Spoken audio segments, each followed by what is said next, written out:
Bonjour Cédric. Bonjour Alix. Bonjour. Bienvenue. Bienvenue.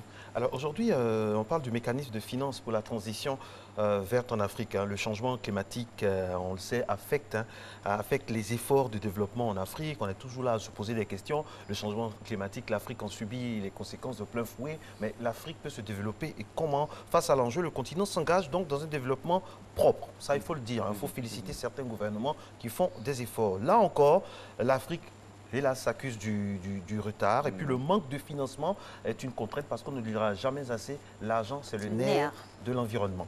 Alors pourtant des financements existent. Et oui, des financements existent. Comment les gérer et comment les faire? Bon, on va voir ça avec Cédric, n'est-ce pas, Alix? Surtout, exactement, et pour en bénéficier, il faut maîtriser les mécanismes d'accès à ces fonds-là. Ce fut l'un des thèmes de la journée africaine de la transition écologique, journée mémorable. Comment financer la transition écologique? Vous êtes donc avec nous pour nous en parler, on en dira plus. Que peut-on financer pour un développement durable? Que peut-on financer pour un développement durable? En fait, tout est en question de développement. Tout financement existe forcément pour un projet de développement durable. Ça veut simplement dire qu'on a besoin de financement pour les besoins énergétiques en électricité ou les besoins en eau potable.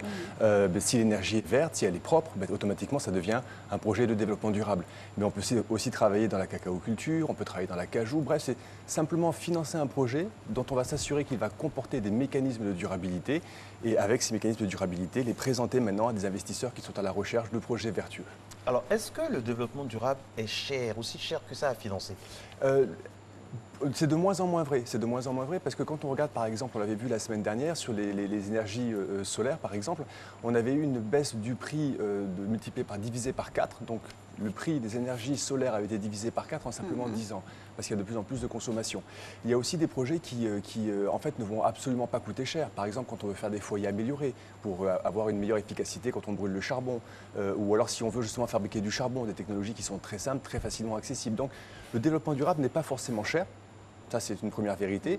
Certains projets, si on n'a plus d'eau potable, qu'il faut prendre l'eau de la mer, qu'il faut le désaliniser, c'est-à-dire enlever le sel de la mer, là, forcément, on aura un projet qui va coûter cher. Mais il y en a pour tous les budgets, il y en a pour tous les sujets de développement, pour tous les goûts et pour tous les coûts. Et pour tous les coûts, exactement. Alors, tout programme de développement demande des financements, ça c'est clair. Le continent a-t-il les moyens de sa politique? Le continent a-t-il les moyens de sa politique? Alors, il y a deux éléments qu'il faut qu'on regarde. Le premier élément qu'on doit regarder, c'est naturellement ce que font les politiques. C'est-à-dire que si un investisseur veut venir, s'il veut développer un projet, il faudra naturellement qu'il y ait un cadre réglementaire, un cadre incitatif. Attractif, un plan national de développement qui se mette en place. Et là, l'investisseur va arriver. Oui.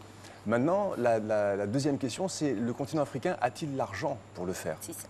Et ce qu'il faut regarder ici, c'est la Banque africaine de développement, parce que c'est quand même notre banque de développement, notre premier bailleur de fonds du continent africain, j'ai envie de dire, en termes de nationalité. Des actions sont mises en place et lors des journées africaines sur la transition écologique, on avait un représentant de la BAD qui expliquait justement comment la BAD, la Banque africaine de développement, organise sa stratégie de financement. C'est le premier élément vidéo pour ce matin. Pour ce qui concerne la Banque africaine de développement, nous avons des politiques très ambitieuses en matière de transition écologique et énergétique.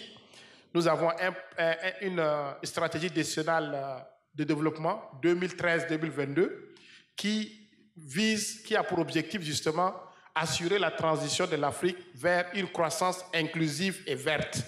Une croissance inclusive et verte. Et nous avons un cadre d'action, un cadre stratégique pour la mise en œuvre de cette stratégie-là. Nous avons un plan d'action 2016-2020 sur le changement climatique qui est également très ambitieux, axé sur l'adaptation, l'atténuation, la mobilisation de la finance climatique pour l'Afrique, également la création d'un environnement favorable pour la mise en œuvre des politiques climatiques en Afrique. Nous avons également un programme très important que nous avons lancé en 2015, on l'appelle le New Deal for Energy in Africa, le nouveau pacte pour l'énergie en Afrique, qui vise justement à assurer l'accès universel à l'électricité en Afrique en 2025. Et nous avons déjà mobilisé suffisamment de ressources et d'ici la fin de l'année prochaine, notre objectif c'est de mettre 12 milliards de dollars à la disposition des pays africains qui sont en train de cheminer vers l'utilisation des énergies renouvelables. Wow, ça, c'est une belle promesse. 12 milliards de dollars. Alors, c'est bien beau de les annoncer comme ça de façon péremptoire, mais comment on fait pour Les avoir avoir. la chance de bénéficier un jour, ne serait-ce qu'un seul jour, des financements de la BAD? Dites-nous tout, docteur Lombardo. Ben, en fait, les financements de la BAD sont essentiellement orientés vers les États, comme la Banque ouest-africaine de développement, etc. C'est une banque qui va essentiellement aider au financement des projets de l'État. Donc ce qu'il faut regarder surtout, c'est comment est-ce que l'État va être capable de proposer des financements. Et vous vous rappelez, la semaine dernière, le même interlocuteur avait précisé qu'il existait un screening climatique, c'est-à-dire que maintenant, quand ils regardent les projets qui sont apportés, ils veulent s'assurer qu'effectivement ces projets tiennent compte de l'environnement, atténuent le changement climatique, par exemple des projets d'efficacité énergétique dans l'éclairage urbain, ou alors vont même proposer de l'adaptation au changement climatique, par exemple des protections de digues côtières sur le littoral. Donc la Banque africaine de développement va étudier les projets de l'État. Il faut donc que l'État fasse des projets d'investissement prioritaires dans ce qu'on appelle le pipeline de projets de l'État, c'est-à-dire que aujourd'hui, je veux travailler sur une centrale énergétique ici, je veux travailler sur une défense du littoral côtier à cet endroit-là. Il met en place son projet et il va faire maintenant le tour des bailleurs de fonds. Donc c'est surtout malheureusement pour l'État que la BAD sera active, Marcelin. Mais on a d'autres financements. Ah oui, et puis il faut se conformer aussi aux critères pour pouvoir en bénéficier. Absolument. Alors, quel autre partenaire s'implique dans le financement de la transition verte? Alors, il y a beaucoup de partenaires au développement qui vont participer à la transition verte. On peut citer par exemple, on parlait du littoral côtier, la Banque mondiale avec le projet WACA qu'on a déjà présenté sur ce plateau il y a plusieurs semaines. Aujourd'hui, on va vous présenter un projet de l'AFD, l'Agence française de développement, qui s'appelle SUNREF. Et donc, le projet SUNREF, il part du constat suivant. Dans un premier temps, la meilleure manière de ne pas dépenser de l'énergie et donc de ne pas polluer, entre guillemets, c'est donc d'en consommer le moins possible. Ce qui veut dire qu'il faut rentrer sur une démarche d'efficacité énergétique. Faire beaucoup plus ou alors faire autant, mais en consommant moins d'énergie. Donc de ce côté-là, ils vont travailler sur la demande de projet, ils vont aider les gens à prendre conscience des besoins d'efficacité énergétique. Et puis de l'autre côté, il faut aussi travailler sur l'offre. Oui, il faut travailler sur l'offre, c'est-à-dire qu'il faut favoriser le financement de ces projets et il faut donc mettre des fonds à disposition de ces acteurs. Donc le projet SUNREF qui nous est présenté maintenant par l'AFD, qui a été présenté lors des journées du GIFAC, sur efficacité énergétique et énergie renouvelable.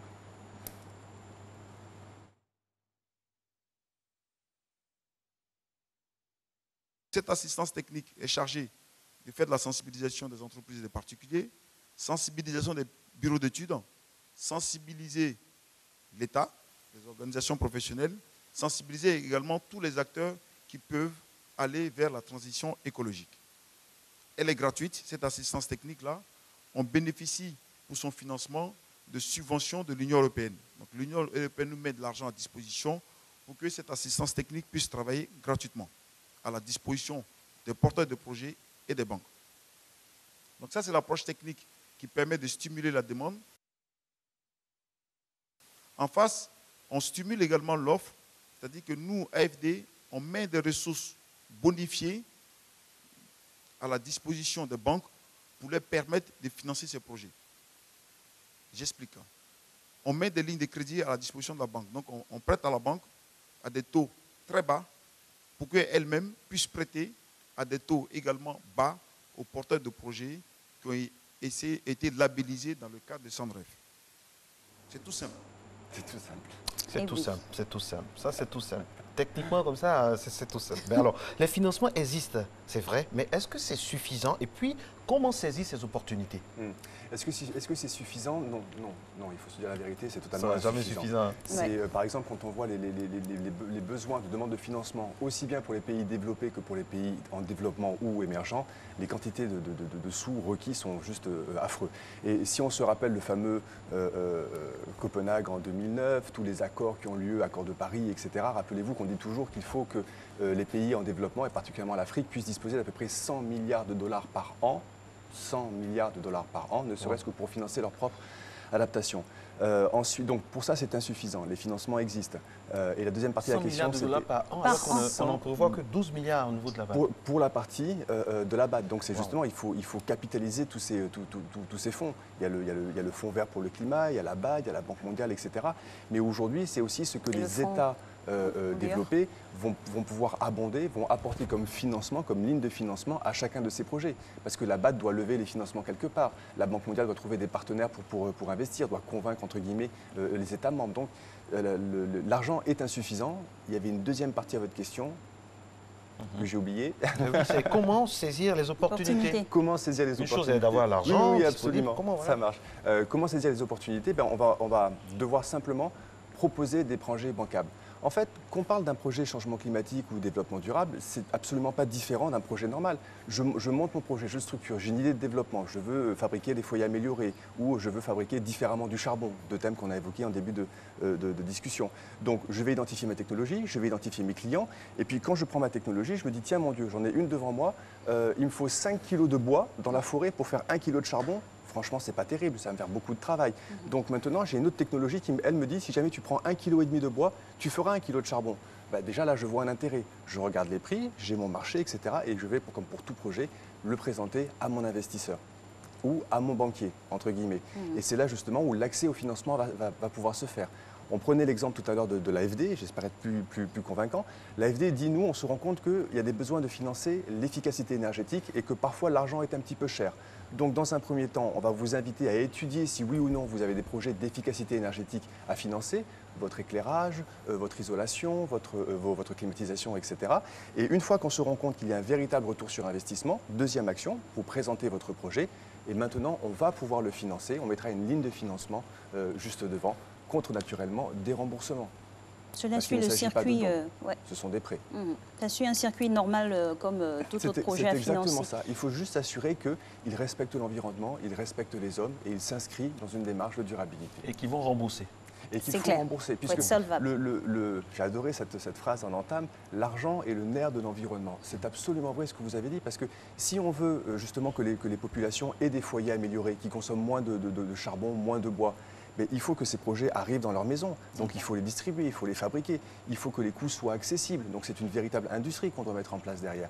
Et donc tous ces financements, c'est un véritable marché, on gagne de l'argent et on rembourse la banque. Justement, comment financer les petites entreprises qui n'ont pas toujours accès aux grands bailleurs de fonds? Et oui, vous avez entièrement raison, parce que tout ce dont on parle, c'est fait pour les grandes entreprises, c'est fait pour les États, et on a malheureusement des PME, on a des toutes petites entreprises, et qui, elles aussi, peuvent très bien vouloir faire des projets dans les biofertilisants, faire des projets dans le charbon vert, etc. Et comment vont-elles faire? Alors là, c'est un troisième élément qu'on a entendu avec beaucoup d'intérêt lors des journées africaines de la transition écologique, et c'est un projet qui est mené par le secteur privé, un opérateur économique, en collaboration avec l'État, et vous allez voir, ils veulent faire un incubateur, une pépinière d'entreprises vertes et trouver justement les stratégies, les réunir et trouver les stratégies pour les financer. Notre troisième élément vidéo de ce matin sur le soutien aux PME vertes. Préférence bien sûr pour les PME et les TPE, donc les petites et moyennes entreprises. Et nous avons dans le cadre justement de la recherche et de l'innovation, et avec l'appui donc de la direction de l'économie verte et avec l'appui aussi de l'agence Côte d'Ivoire PME, nous avons mis en place un processus pour mettre en place un cluster vert des PME vertes en Côte d'Ivoire. Et il s'agira là de mettre en place un écosystème pour justement optimiser la capacité des différentes PME et des différentes initiatives à saisir les opportunités dans le cadre d'une relation interactive avec le secteur de la banque et des finances, le secteur de la recherche, tous les secteurs de l'écosystème qui peuvent permettre l'accélération justement du développement des PME vertes. Oui. Ça, c'est très, très concret. Voilà, on a vu les initiatives privées de soutien aux PME vertes.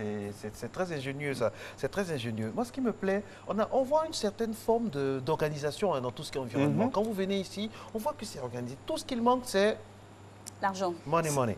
Alors, c'est quoi on entend parler il a parlé de cluster. Cluster. Et c'est quoi? Quel est l'avantage? C'est comme ça qu'on prononce un cluster? Oui, un cluster. Un cluster où on pourrait, d'ailleurs, c'est vrai, on pourrait parler... regardez par exemple le VITIB, la zone franche de Grand Bassam sur les technologies de l'information. En fait, on réunit sur une même surface tout un ensemble d'acteurs qui travaillent sur la même thématique. Donc pour le VITIB, c'est les biotechnologies. Ici, l'idée, c'est de dire qu'il faut réunir tout un ensemble d'acteurs qui vont travailler sur l'économie verte, donc trouver des projets qui vont participer à un développement durable de la Côte d'Ivoire. On les réunit ensemble. Déjà, c'est très bien parce que tous ces acteurs qui vivent ensemble, c'est un débat d'idées, ça foisonne d'échanges, ça foisonne de technologies. Donc c'est vraiment quelque chose de très, très émulateur qui enrichit l'esprit et qui aide aussi le développeur de projet à mieux voir comment il va travailler. Et dans ce mécanisme-là, il y a aussi une collaboration et une coordination qui se mettent en place pour faciliter les questions juridiques, les questions financières, les questions fiscales, etc. Donc c'est un peu comme une pépinière où on va apprendre à une entreprise à naître, à se développer dans un environnement favorable et dans un environnement orienté développement durable. Fédérer toutes les forces et toutes les composantes pour pouvoir mener à bien un projet. C'est exactement ça. Des projets innovants, il en existe dans le monde rural. Comment lui faire bénéficier de ces fonds-là et dont il ignore justement l'origine? Vous avez 1000 fois raison parce que c'est vrai que tout ce qu'on dit est intéressant, sauf que souvent il faut habiter à Abidjan ou habiter près d'une grande ville pour être capable d'accéder à l'information, pour être capable d'accéder aux technologies. Et en fait, on se rend compte qu'on a beaucoup d'acteurs qui sont en milieu rural et qui sont tous des gestionnaires de ressources naturelles. Parce que, rappelons-le, un développement durable, c'est un développement durable qui s'appelle développement, qui va respecter l'environnement, qui va être économe dans les ressources. Et si on prend simplement l'exemple de nos charbonniers, parce que 75% de l'énergie que l'on consomme en Côte d'Ivoire, c'est le bois de chauffe, l'énergie primaire. Et donc, c'est une cause de déforestation, c'est quelque chose sur lequel on a vraiment de très bonnes technologies qui vont exister. Nous avons un charbonnier en milieu rural qui veut produire du charbon de manière plus intelligente, mais comment fait-il ? Il n'a pas accès à l'information, il peut y avoir de meilleures technologies. Une fois qu'il va avoir tout ça, il va se dire, mais mon Dieu, quels sont mes actifs? Est-ce que je peux acheter ce four? Est-ce que je peux faire ceci? Et donc là, vous mettez le doigt exactement là où il le faut, parce qu'on n'est pas encore assez bon pour aller à ce niveau-là. On fait, grâce à vous, par exemple, on peut faire une sensibilisation, une information à l'antenne, mais une fois que notre discussion sera terminée, notre temps d'antenne est terminé, oui. Que va faire la personne qui se dit, mais moi, j'ai envie de faire du charbon vert? On prêche dans le désert, alors, Cédric, on prêche dans le désert? On prêche dans le désert. Alors, il a fallu beaucoup de temps pour faire chacune des églises, que ce soit l'église catholique, que ce soit l'église musulmane, si je peux dire ça. Il faut commencer à prêcher, il faut informer les gens, il faut les sensibiliser. Il faut trouver des lieux de prêche. Absolument. Et pourtant, il y a de l'argent. Hein. On a parlé de 12 000 là-bas, il y a des fonds. Dieu sait qu'il y a des fonds connus, non connus, des fonds officiels, non officiels, des fonds homologués, non homologués. Il y a de l'argent dans l'environnement, c'est ce qu'on dit. Hein. Que ces fonds-là se rapprochent des projets aussi. Absolument, c'est ça. Alors, la première difficulté, c'est que trop souvent, alors heureusement, parce que les fonds existent, mais aussi malheureusement parce que trop souvent ces fonds sont orientés vers les États. Il faut donc maintenant les rendre accessibles aux entreprises. Et là, si demain vous avez une idée pour faire quelque chose, on va prendre des biofertilisants pour faire de l'agriculture durable ou même du maraîcher biologique, en agroécologie, etc., il faut que vous puissiez accéder... La lumière bio pour l'antenne, ce serait bien. La lumière bio pour l'antenne. Oui, pour nos peaux, hein. Oui. On fait un diagnostic? Oui, de la lumière bio. Ce serait bien. C'est vrai qu'elle est. Du coup, j'ai regardé, je ne vous vois plus. Chaude, point de vue sous les yeux. Après 95 minutes, quand on quitte ici, mon Dieu. Il fait chaud. Déshydratation. Quand on s'est connus, il n'y avait pas ça. Hein. Il n'y avait pas ça. Mais maintenant, voilà. C'est vrai, absolument. Non, sérieusement, c'est vrai. Il y a des ingéniosités en Afrique. Surtout, je vais faire du mal à certaines personnes disant ça, surtout dans l'Afrique anglophone, où les gens sont plus audacieux dans leur projet. Mince. Plus audacieux, c'est vrai. Parce que trop souvent, quand on voit à l'international, c'est le Kenya, voilà, l'Afrique un peu à la traîne, un peu à l'entraîne. Oui, l'Afrique francophone est un petit peu en retard, c'est ça que vous voulez dire? Un petit peu en retard, oui. Alors, bon, déjà, il faut que je défende l'Afrique francophone. Alors, le Kenya, pays anglophone, est aussi le pays qui accueille le siège du programme des Nations Unies pour l'environnement. Donc, quand on a quand même la chance d'avoir le PNUE dans son territoire, on je vous prends en mot. Nous avons la BAD ici. C'est ça, non? Oui. Nous avons la BAD ici. On a le financement, l'argent est là. Attendez, 12 milliards, mesdames et messieurs. L'argent voyage jusque là-bas. Mais regardez, par exemple, vous savez, quand la Côte d'Ivoire fait son plan national de développement, elle a son PND. Quand elle va voir chacun des bailleurs de fonds. Donc, elle a une stratégie de développement, elle a une stratégie de croissance, elle a des projets qui sont exprimés à l'intérieur et elle va faire le tour des bailleurs de fonds, elle va les présenter. Et donc, il appartient à la Côte d'Ivoire de savoir mobiliser les financements de la BAD, savoir mobiliser les financements de l'AFD. Et l'AFD, on l'a vu, la Côte d'Ivoire sait le faire. Est-ce que ça se passe bien? Est-ce que la Côte d'Ivoire mobilise bien les sources? Est-ce qu'elle le fait bien? Elle le fait mais bien. Je sens un mais. Oui, je sens un mais dans votre voix. À mon grand regret, on n'est pas encore un champion. On n'est pas encore un champion parce que vous avez cité le Rwanda, vous avez cité le Kenya, on pourrait citer des pays comme le Maroc, etc. On n'est pas encore un champion, mais on a vraiment tout pour le devenir. On a tout pour le devenir parce que je pense qu'aujourd'hui, tout le monde a largement conscience des enjeux. Nous sommes un monde qui est un monde essentiellement agricole. Donc ce monde agricole fait que nous sommes des acteurs de la déforestation. On sait aujourd'hui à quel point nous avons détruit notre environnement. On sait les enjeux, les conséquences, les impacts qu'il y a en termes de température. Il fait trop chaud pour le planteur, il ne pleut pas assez pour le planteur. Donc on a aussi, si on a eu la capacité d'être le premier producteur mondial de cacao, le premier producteur mondial d'anacarde, à ce moment-là, nous avons aussi la capacité à reboiser et à réoccuper l'espace rural. Il faut simplement de nouveau qu'on dise aux planteurs, voilà comment tu peux travailler, voilà quels sont les revenus que tu vas en obtenir. Et à ce moment-là, soyez sûr qu'en bon paysan, il va toujours prendre cette direction. Il faut créer une bonne proximité avec les paysans sur le terrain. C'est exactement pour les ça, parce que accompagner. Ce sont pour moi les fantassins de la lutte contre le changement climatique. On vit en ville, nous ne produisons pas en ville. Non. Je veux dire, est-ce qu'on cultive quelque chose en ville? On produit quoi? Du papier, de l'argent, de la pollution, etc. Donc, et on a sur des toutes petites surfaces de territoire. Mais la grande et l'immensité de la surface de la Côte d'Ivoire est couverte par le monde rural. Donc c'est lui qui, les outils à la main, les financements disponibles, les projets, l'orientation, l'encadrement, vive le paysan, sera capable d'agir sur le territoire. Oui. Je reviens à votre question tout à l'heure, ô combien il est important d'agir sur le monde rural. Voilà. Parce que le succès de ce pays reposera toujours sur l'agriculture. On ne le dira jamais assez. Merci Cédric. Alix, merci beaucoup. Eh oui, merci Cédric. Et puis on se revoit avec grand plaisir la semaine prochaine. Avec très grand plaisir. Nous, on